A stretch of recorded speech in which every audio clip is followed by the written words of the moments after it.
Hello everyone, it is Leon here and I am with Dave. Hello. Has just come back from Paris, was it seeing Watch Dogs? I was seeing Watch Dogs. Okay, so tell us, we've seen something before, tell us what we're seeing here, what is happening?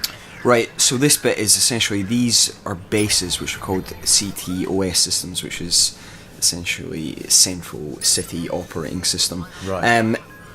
In practicality, they work quite like the antennas and encampments you get in Far Cry 3.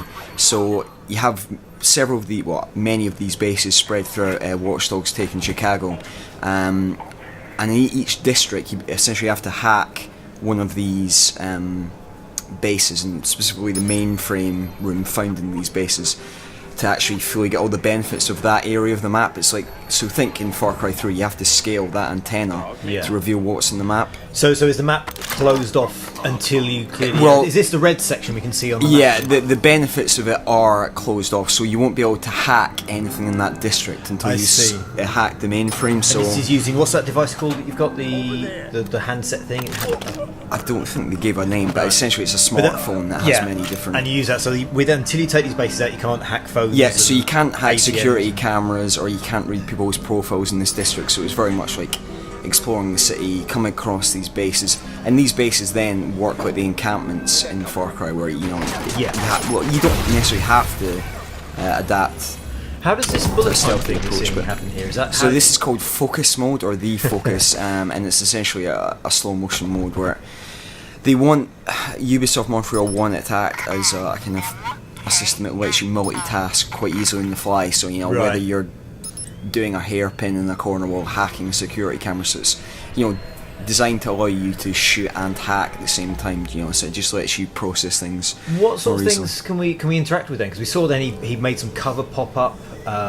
He made something explode. I think he might have shot. So essentially, you can almost interact with any electronic device in the city, be that Wi-Fi hotspots or security cameras or people's smartphones. Can you leap then? He seemed to be like he leapt to a camera he could see. So if you can see it, you can hack it. Yeah, essentially, as soon as you've hacked into the mainframe of a CTOS base, you essentially can have access to any electronic device in that district when you come across it.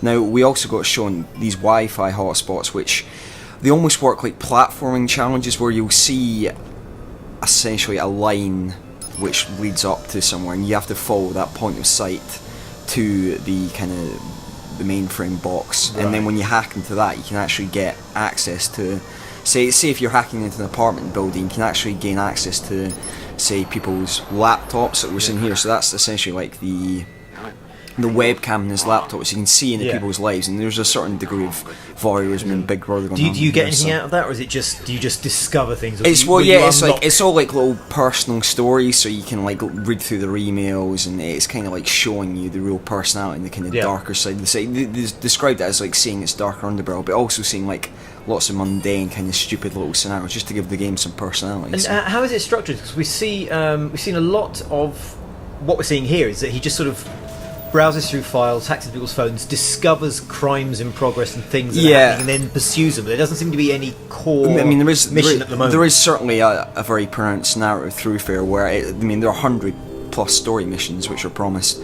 but the key thing that Jonathan Marin, who's the creative director in the game, is emphasising is a word he kept coming back to: systemic.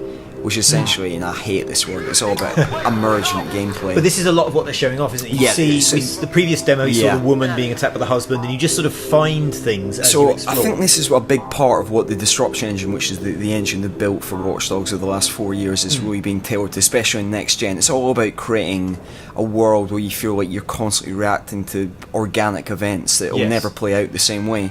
So, in essence, it's about going up to a guy, and in one version of it, he might have a different story. So he, his stats might be different than other players, and he might get involved in a crime that might be somewhat different from someone else's game. So it's all about these. It's all about avoiding scripting at all possible costs. Do we know anything about the main character? We're seeing a car chase here. We'll see some of the focus time takedowns in the car in a moment, but he seems to be kind of quite murky.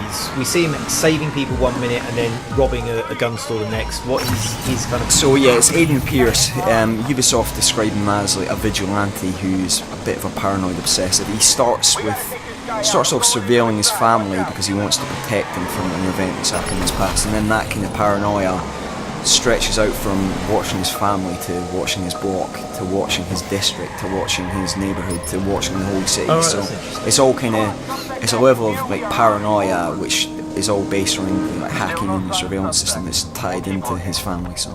And it's one of the PS4 games we've seen the most of so far. I mean, what are your thoughts on it as a kind of indication of the next generation? Yeah, I mean, I think it's going to be a very pretty game that gives us a lot of kind of small detail and divergent possibilities that weren't possible in PS3. Brilliant, thank you very much.